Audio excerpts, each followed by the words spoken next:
Welcome और welcome back to my channel. This is Ayushi and don't worry, video Hindi में ही होने वाली है। मुझे बस इंग्लिश में इंट्रो बोलने में बहुत मज़ा आता है।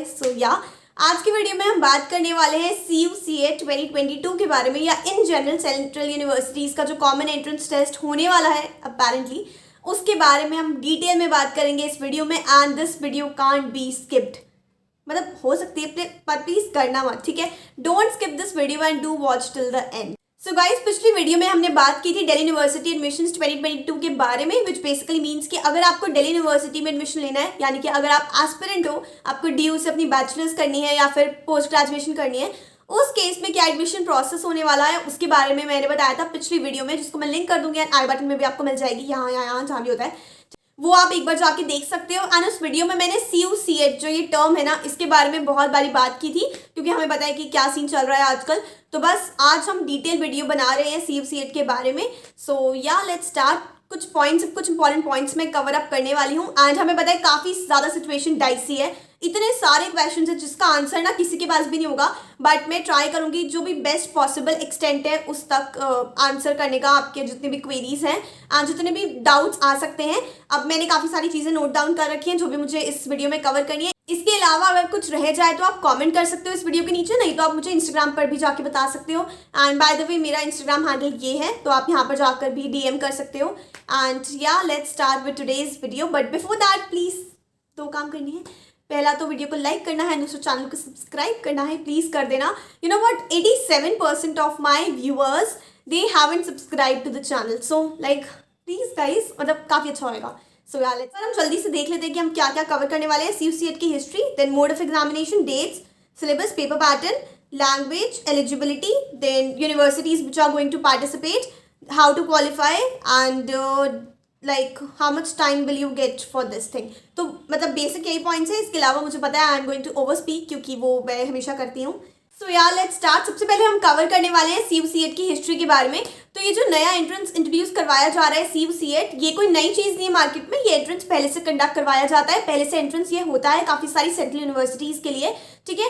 अब बात यह है कि मैं इससे एक्वेंटेड इसलिए हूँ क्योंकि इस चैनल पर हम ना वीडियोस पोस्ट करते थे रिगार्डिंग मास्टर्स के सोल्यूशंस, जो आपके मास्टर्स के लिए एंट्रेंसेस होते हैं। अराउंड 22 सेंट्रल यूनिवर्सिटीज इस एडमिशन टेस्ट यानी कि CUCET में पार्टिसिपेट करती थी एंड इस एंट्रेंस टेस्ट को कंडक्ट करवाती थी अपने एडमिशन्स के लिए, पोस्ट ग्रेजुएट कोर्सेज के लिए, ठीक है। तो जो इसका पैटर्न अभी बता रहे हैं ना लोग, यानी कि जो भी आपको गूगल पे हर जगह मिल रहा है या फिर आपको जिस भी रिसोर्स से पेपर पैटर्न मिल रहा है, वो भी सिमिलर ही है उस पेपर पैटर्न से जो कि उसके लिए होता था, यानी कि आपके पोस्ट ग्रेजुएट एडमिशन्स के लिए होता था। तो CUCET कोई नई चीज़ नहीं है एंड इसलिए just kind of normalize this. हम आते हैं सेकंड पॉइंट पे, विच इज मोड। क्या मोड होने वाला है इस एंट्रेंस एग्जाम का? तो हाँ, बस 2 मोड्स हैं ऑब्वियसली, एक ऑनलाइन एक ऑफलाइन। अब देखो यार, 2 बातें हैं। पहली बात तो ये है कि आप ना अगर एंट्रेंस देने जाते हो, कहीं पे जाते हो, तो वहाँ पर जाके आपका जो एंट्रेंस होता है वो कंप्यूटर पर ही होता है।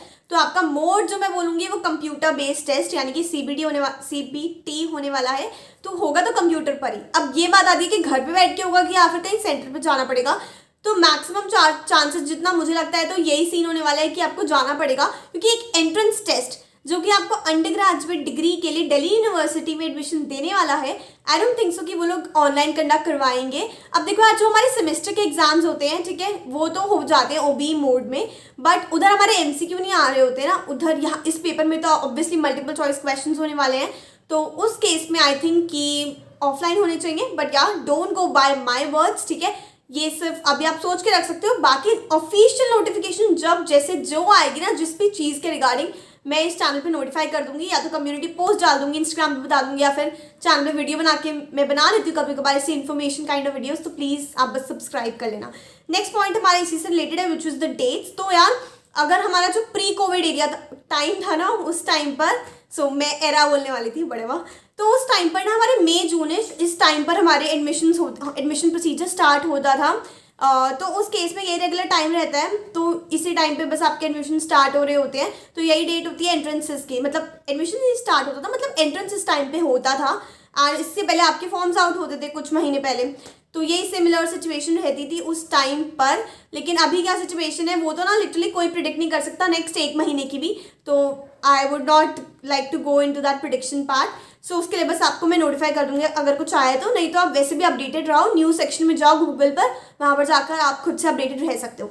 नेक्स्ट पॉइंट आता है हमारा सिलेबस एंड पेपर पैटर्न पर। तो अगेन मैंने बहुत ढूंढा, मैं सच्ची बता रही हूँ, मैंने बहुत ढूंढा पर मुझे मिला ही नहीं कोई ऐसे ऑफिशियल सिलेबस जहाँ पर लिखा हो कि क्या एग्जैक्टली आने वाला है, क्या टॉपिक्स आने वाले हैं। तो जो मैं अभी बताने वाली हूँ वो क्या है, जितना मुझे मैक्सिमम मिला, पहली बात। दूसरी बात, जो मैंने आपको स्टार्टिंग में बताया ना कि CUCET एक पुराना एंट्रेंस टेस्ट चलता आ रहा है, उसका भी यही एंट्रेंस पैटर्न और सिलेबस है, एंड मेरे को लगता है यही पैटर्न या सिलेबस होना चाहिए, जब तक वो लोग ना बताएं ऑब्वियसली। तो उस हिसाब से पैटर्न में 2 सेक्शन है, section A, section B. Section A आपका एप्टी होगा, यानी कि एप्टीट्यूड टेस्ट होगा, एंड सेक्शन बी आपका डोमेन स्पेसिफिक होगा। तो वही है, सेक्शन ए में हमारे एप्टीट्यूड के क्वेश्चंस आएंगे एंड सेक्शन बी में हमारे सब्जेक्ट के क्वेश्चंस आएंगे। अब वो मुझे नहीं पता, तो मतलब मुझे क्लियर नहीं है कि अगर आपका BCom ऑनर्स है सपोज, तो आपसे क्या क्वेश्चंस पूछेंगे, क्योंकि अगर मैथ्स ऑनर्स है तो हमें समझ आता है कि हाँ चलो मैथ्स के क्वेश्चंस पूछ लेंगे।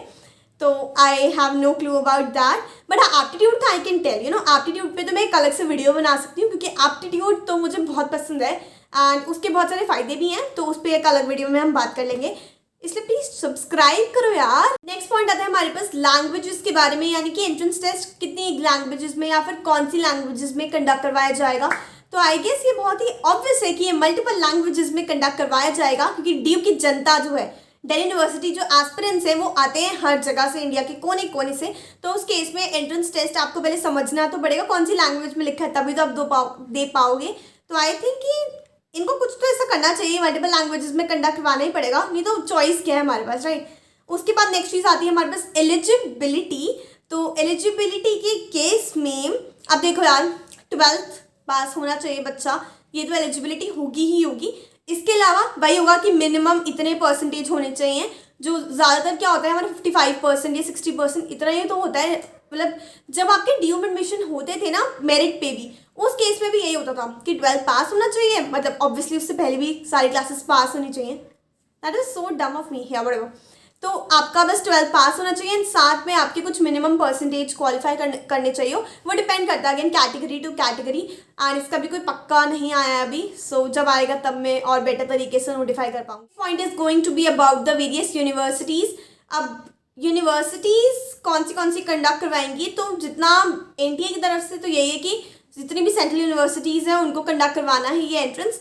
तो मुझे लगता है कि मेरे चैनल पर ज़्यादातर लोग DU के एस्पिरेंट्स हैं, नहीं तो जनता भी DU की ही है, तो उस केस में दिल्ली यूनिवर्सिटी तो कंडक्ट करवाएगा ही, जैसा कि अभी तक आ रहा है। उसके अलावा जितनी भी आपकी और यूनिवर्सिटीज़ हैं, दिल्ली में जितना मुझे लगता है JNU, JMI, जामिया मिलिया, तो इनके लिए भी है, एंड उसके अलावा और भी बड़ी बड़ी यूनिवर्सिटीज़ है, BHU और सबके लिए यही होने वाला है। So the next point that we have is कि how to qualify this exam. So यार ये तो ना बहुत ही बड़ा क्वेश्चन हो गया, हाउ टू क्वालिफाई करने के लिए हमें पढ़ना पड़ेगा, दोनों सेक्शन में अच्छा परफॉर्म करना पड़ेगा। पर क्योंकि अभी हमें सेक्शन बी की कंफर्मेशन नहीं है, यानी कि हमें नहीं पता कि किस हिसाब से डोमेन स्पेसिफिक क्वेश्चन आने वाले हैं, तो हम ज़्यादा फोकस कर सकते हैं अपने सेक्शन ए पर। बट हमें पता है कि 25% वेटेज है सेक्शन ए की और 75% वेटेज है सेक्शन बी की। तो उस केस में अगेन हमें लगता है क्या करें, हमें पहले तो 75 का करना चाहिए ना। तो इस केस में आज देखो सिंपल है, सबसे पहले ए सेक्शन एप्टीट्यूड अभी स्टार्ट कर दो, 12th तो आपकी चली रही है, ठीक है, पढ़ते रहो साथ साथ 12th का, एंड साथ में एप्टीट्यूड स्टार्ट कर दो। अब जो अलग से ये वीडियो है ना, ये मैं बनाने वाली हूँ, ये एक अलग टॉपिक है, एंड सब्सक्राइब तो आपने कर ही दिया है मुझे पता है, तो आपको मिल जाएगी नोटिफिकेशन नेक्स्ट वीडियो की जो कि आने वाली है इस टॉपिक पर, तो देख लेना। और जितना बात करूँ ओके फाइन, जहाँ तक मैं बात करूँ सेक्शन बी की, तो क्योंकि उन्होंने ये बोला है कि डोमेन स्पेसिफिक क्वेश्चंस है, तो उस केस में अपने 12th का पढ़ो ना। अगर आपको मैथ्स ऑनर्स करनी है, देखो मैं मैथ्स ऑनर्स का इसलिए ज़्यादा बोलती हूँ कि मैंने मैथ्स ऑनर्स करी है, सिंपल। अब अगर आपको मैथ्स ऑनर्स करनी है तो उस केस में आपके डोमेन स्पेसिफिक क्वेश्चंस क्या आएंगे, मैथ्स के, और मैथ्स के कहाँ तक के मैथ्स के, 12th, उससे ऊपर तो नहीं पूछे ना, तो 12th पे फोकस करो ना भाई guys. Next point is about time जिस चीज़ की कमी है हम सबकी ज़िंदगी में, स्पेशली इस एज में, तो टाइम का सिंपल सा सिचुएशन होता है कि जब हमारा ड्यू जैट होता था ना, मतलब अभी भी होता है, अभी भी होगा, तो ड्यू जैट के टाइम पे भी जब हमारे 12th के बोर्ड्स ख़त्म होते थे और जब ड्यू जैट होना होता था, उस टाइम पर हमें टाइम दिया जाता था उसकी प्रिपरेशन के लिए। अब ये अलग बात है कि ड्यू जैट में सब्जेक्ट स्पेसिफिक क्वेश्चंस नहीं आते हैं, उसमें खाली एप्टीट्यूड आता है, वो अलग बात है, बट एटलीस्ट आपको जो टाइम मिलता है उसी में, पहले भी बच्चे उसी टाइम में प्रिपेयर करते थे, ठीक है, अभी भी आप कर सकते हो, बट जो सब्जेक्ट स्पेसिफिक पार्ट है वो तो पहले से करना पड़ेगा। सो या something needs to be thought about this thing, and let's see की कैसे चीज़ें होती हैं, वर्कआउट करती हैं. So this was all about today's video. I hope that you really liked the video. If you like the video, then please do like it and channel को subscribe करने के लिए तो मैं इस वीडियो में आपको 10वीं बार बोल रही हूँ, आई एम श्योर, बट फिर भी आप नहीं करोगे. Like I know this is well. So yeah I see you in the next video. इससे पहले आप पहले वाली वीडियोस देख लो. एंड अभी वीडियो खत्म नहीं हुई है, आपके लिए कुछ अनाउंसमेंट्स है, कुछ बहुत इंपॉर्टेंट अनाउंसमेंट्स है, तो वो आप सुन के जाना. एंड बस हम मिलते हैं नेक्स्ट वीडियो में. Till then bye. Time for some announcements. Number 1, अगर किसी को इंस्टाग्राम पर कनेक्ट करना है, this is my ID. Number 2, अगर किसी को कोई भी नॉन एकेडमिक क्वेरी है, कोर्स, कॉलेज एडमिशन, करियर, किसी भी चीज़ के बारे में पूछना है या फिर इन जनरल मुझसे बात करनी है, तो उस केस में you can book a 1-on-1 mentorship call with me. Form की लिंक गिवन है डिस्क्रिप्शन में. एंड नंबर 3, अगर किसी का कोई भी मैथ्स का डाउट है, कोई भी क्वेश्चन समझना है, कोई भी कॉन्सेप्ट समझना है, उस केस में आप अगेन एक मीटिंग शेड्यूल कर सकते हो मेरे साथ. एंड उसका लिंक भी गिवन है डिस्क्रिप्शन में, तो आप जाकर देख सकते हो सारी चीज़ों को.